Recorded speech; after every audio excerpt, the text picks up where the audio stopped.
Over 4 years ago, when we first started our channel, I built this map, which we called Duels 1. It wasn't great, but it worked for the video's sake, and it was extremely advanced for me at the time. It was essentially just a combat map designed to bridge the skill gap between me and Brett. There were a lot of problems with this map, but to be fair, we literally had 4 subscribers at the time, so I wasn't too stressed about it. Needless to say, my next map was basically guaranteed to be an improvement. 3 years ago, I built this map. It was the second installment of the Duels trilogy and had arguably the most significant jump in quality with major cosmetic upgrades and a larger, more dynamic map. It also included my biggest breakthrough in coding, allowing us to reset the map perfectly every time for continuous play. 2 years ago, I built this map. It was the third and final part of the series, and despite how flawless the last map seemed at the time, this was ultimately my best work, utilizing everything that I had learned. Of course, I didn't stop at Duels. I made 2 fully original escape maps, a build battle map, and I've coded all of our speedrun videos, from the few janky command blocks of don't touch the ground to the data packs like bodyguard. But in this video, I want to take you guys along for the ride so I can show you my process for building a PvP map. And by you guys, I obviously mean Brett, who has placed on approximately 6 command blocks in his lifetime. With that out of the way, I want to teach him how to build our very own custom Duels map, and on top of all of that, we only have 1 week to complete it. Day 1 is our planning day, day 2 is for setup, day 3 is building the PvP area, day 4 is coding, day 5 is final edits, day 6 is bug fixes, and on the final day, we bring everything together and test run our map.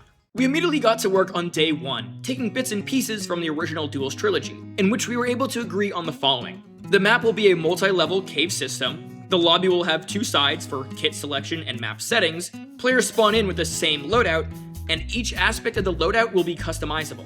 That marks the end of step 1, which ended up only being like an hour, so we decided to revisit our plan. Instead of making one step, one day, we gave ourselves a much larger buffer in the middle for the coding and building, as that is what's always taken me the longest in the past.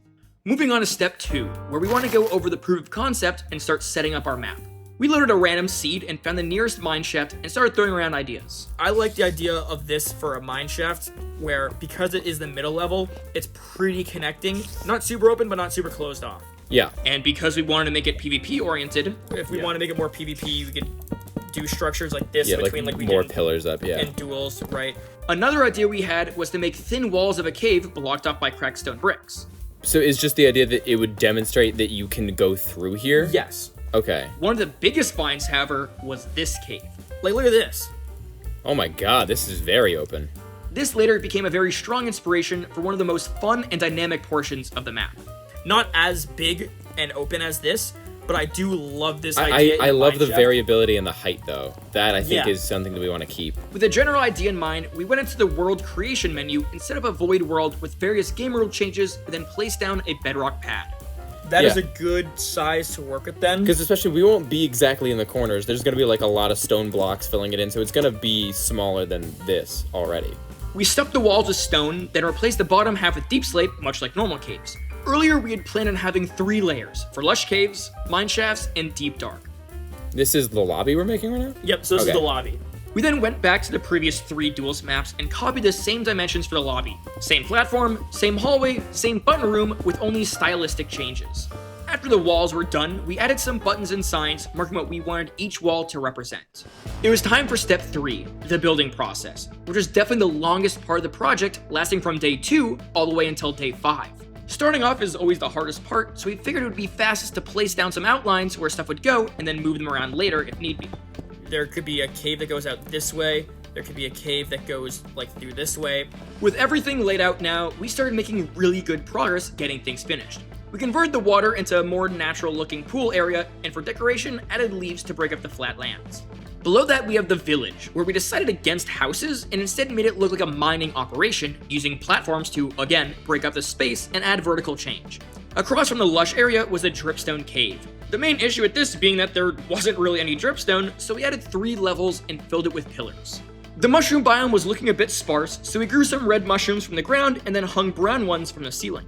One thing we didn't like with the terrain was a gentle slope down, which is really just a waste of space.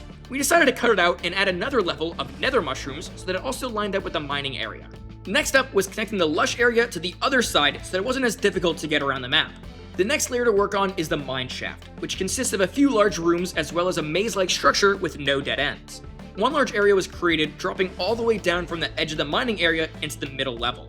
Instead of having only mine shafts going through this like some of the other sections, we decided to make it a combat area with lots of pillars and jumps, closely inspired by the terrain in the third duels map. And for good measure, we added some stuff to the walls to optimize the space. Remember that mine shaft that we saw earlier? That inspired this room, a large section of intertwining platforms being held from the ceiling or supported from below with logs and chains. Next was the spider room. For a while, we entertained the idea of including a working spawner with mobs to add an extra danger element to the map, but it felt out of place, so we decided to keep it simple. To finish off the middle layer, we had the geode, which, much like the rest of the map, is very interconnected. Day 4 arrives, and we finally moved on to the deep dark. The main focus for this layer was to be able to implement the already existing generation of an ancient city, but make it more dynamic. So instead of the entire thing being sprawled out on a flat ground, we made different levels to place structures. Speaking of place structure, that is exactly what we did. We went far away from the map and did /place structure ancient city. This obviously placed down ancient city into our world, which allowed us to fly around and clone bits and pieces into our map wherever we wanted them. We chose to place a tower over here, 2 hallways spanning around a corner, 2 hallways butt up against each other above that, as well as a few other smaller structures scattered around. Then we added our own little touch by hanging platforms from the ceiling, making a movement-activated light cave, and an overworld version of a basalt delta. With the PvP building done, that marks the end of day 4, leaving us 3 more days to do the coding and finishing the map. Well, I think the first thing that we do for the coding is actually make the team buttons work. So Okay, all I have seems to easy do is team join red. So I'll do yellow at P. That's it. Hit done. Okay. Yep, and then you see my name tag. Yeah. So now if we say something in chat, now it's yellow. So for example, if I want to join the red team, now it's red. If I want to join this team, then it's yellow. So that makes sense? Your name in red. Yeah, I know, right? Using this command, this is the new 1.21 command, it'll give you an item frame that when you actually put it against the wall, it'll be invisible. So try it. Right? Wow. You don't see it, but you can put an item there. Yeah, that's cool. I did my best to teach Brett as many of the useful commands I could think of, but if you wanted a genuine in-depth tutorial for various aspects of Minecraft code, I would highly recommend watching Legitimus, as he is a channel I most often used for early redstone support. While doing the redstone, we were also trying to make the lobby look as good as possible by adding the themes from the 3 levels on the walls. Let's say that we start in here. You download the world, this is where you spawn. We need to start it so that you have to be able to select what you want. So I want iron armor with an iron sword, and I want the normal blocks. With the original duels map, what we did was when you press the button, it just equipped our armor immediately like that. Yeah. Right? We don't want that for this map, right? So we don't have anything on in here. It just So happens there in the shouldn't map. ever be anything in here. Interesting. Okay. There are 2 main parts to the code, the starting and the resetting. Playing just involves selecting your kits and then getting teleported in with your items. Once someone dies and respawns in the lobby, they press the reset button. This part is also relatively simple. You just need to clear the player's inventory and respawn them both in the lobby, and then copy and paste a template map to reset the playing area. Let's see if Brett understands. This button gives consent, and this one goes for it. By God, he's got it! Instead of placing the command blocks directly against the wall, we're going to use repeaters to push them back a bit so we have more room to work with. Look at the redstone block, hit F3I, Yep. open the command block, and then do control paste. What that will do is, check this out, ready? Just look right there. I'm about to press that button. It sets. That's very cool. Okay. But there's one issue with this. Look at what happens if I press the diamond armor. It stays on, right? Yep. Look what happens if I hit the iron armor. We don't want that. Okay. See how they're both on? Yes. That's an issue. The solution was to make 2 command blocks. The first one that clears the previous selection, and the second one to set the current selection. So now the top row now the places top the row redstone, places and the the bottom row redstone. clears it. Exactly. Okay. This process was then replicated on the other walls. We now need to start thinking about the start command, which should give us all the items based on the button display that we just set up. We laid out temporary chests that showed what each of the buttons would give you so that you could summon any combination of armor, weapons, and accessories. We now needed to set up the command blocks in a way that allowed us to only receive the items we selected when the game begins. So now it should be on iron. Now it's on leather. Yep. Now it's on diamond. Nothing's happened yet. All I'm doing is just playing with the levers. I'm just like selecting what I want. But when I say, okay, what's it on now? It is on iron. Right, so if I hit press start now, I have an iron ingot. If I go to leather or diamond, what happens when I hit start? Now I have a diamond. Is that how it makes sense? Yeah. Giving armor is simple, however, I shouldn't use the word give, because we aren't using the /give command. Instead, we're going to be doing /item, replace, entity, do yourself, with, and now you can choose whatever. So for example, I just gave myself an acacia trapdoor. right? Oh, I just did a turtle. You did a turtle helmet. That works for sure. This exact same process can be done with all the armor slots and inventory slots to give you the exact layout you need in one tick.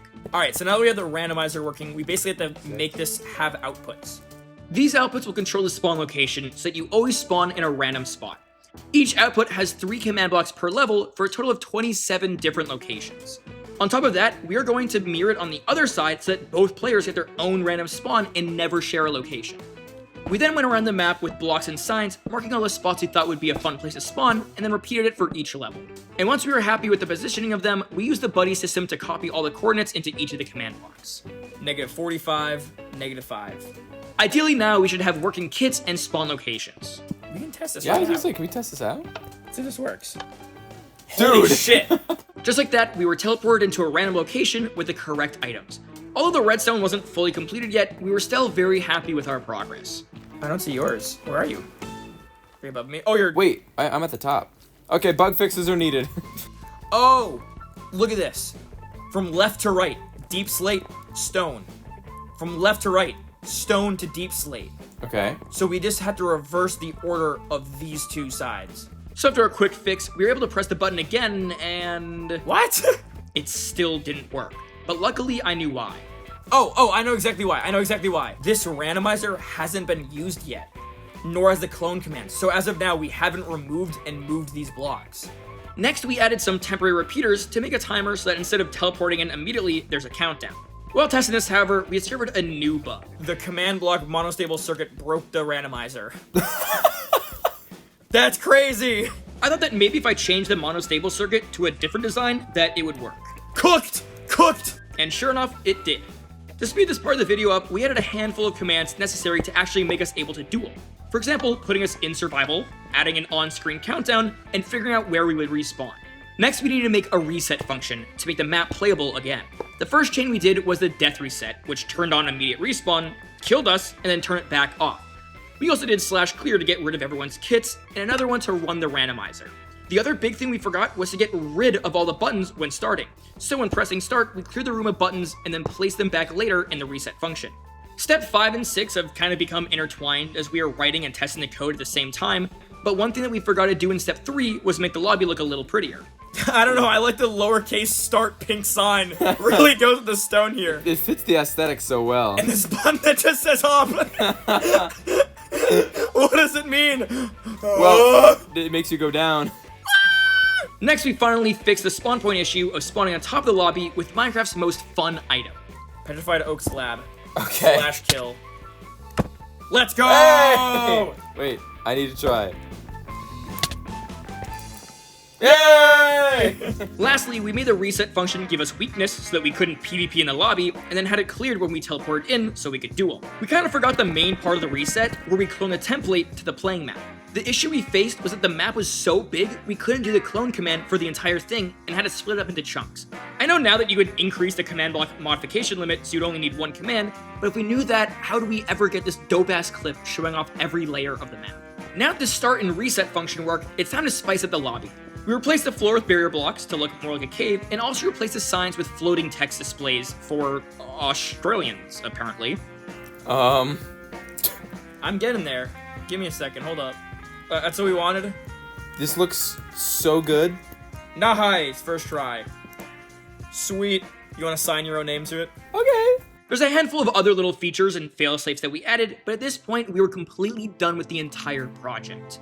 Finally, after years of building duels maps and 6 days straight of tedious building, coding, and bug fixes, Bread can say, I helped build this map. Although at times it did get a bit confusing and often frustrating, we were able to push through together and make a working map.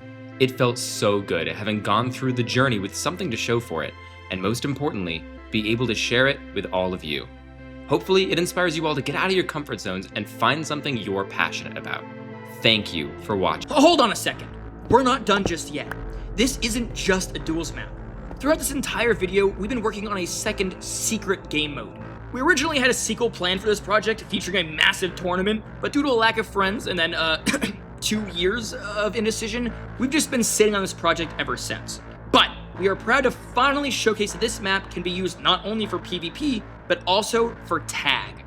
One player is a chaser who is trying to hunt down and tag the runner.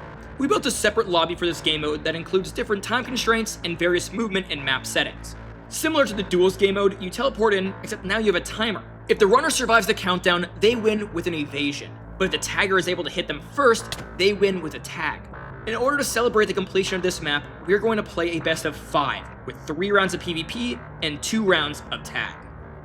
What the why? I'm scared about losing a build video. I didn't know that was possible. Alright, first round, minimal everything, and we're spawning up on the top layer. Okay. Alright, 3, Wait. 2... Oh, that's exactly what I was gonna do. 3, 2, 1, boom! Yeah! Let's go! You ready? No. Okay. Not at all. I'm scared. Oh my fuck! Come here.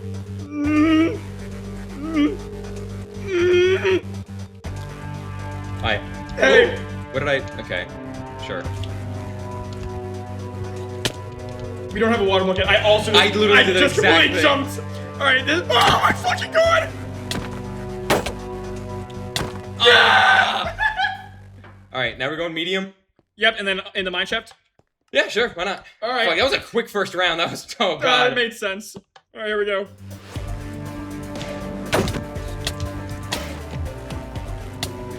Cringe!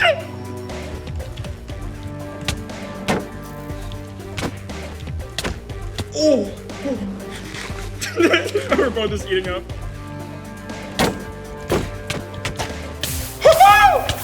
Let's go, please! What? No! Yes! That was awesome.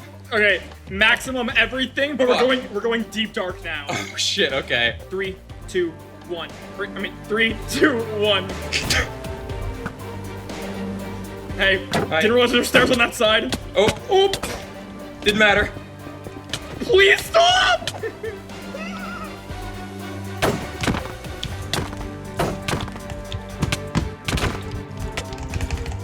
No! Hello, Brad! No, dude, get back here, you son of a bitch!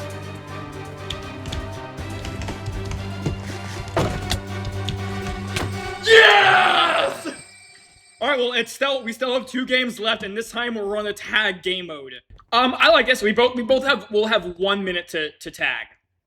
Okay, that's so much fucking time. A minute's actually so much time. Alright, here we go. Come back here! No. Come here! Come here! Insane! Insane! Insane!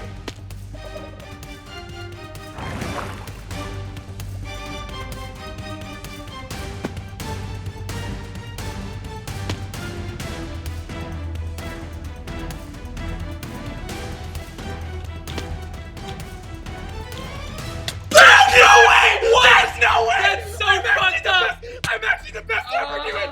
No, you're not! You're not! I clip my fucking toes! You suck! I just suck more! Fuck you! Alright, you know what?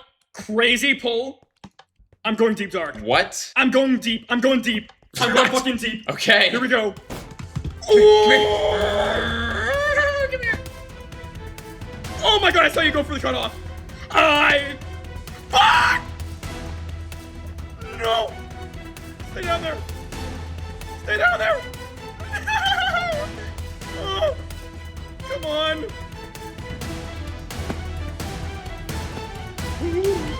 No! No! I thought I was gonna be so smart, but the ground was uneven.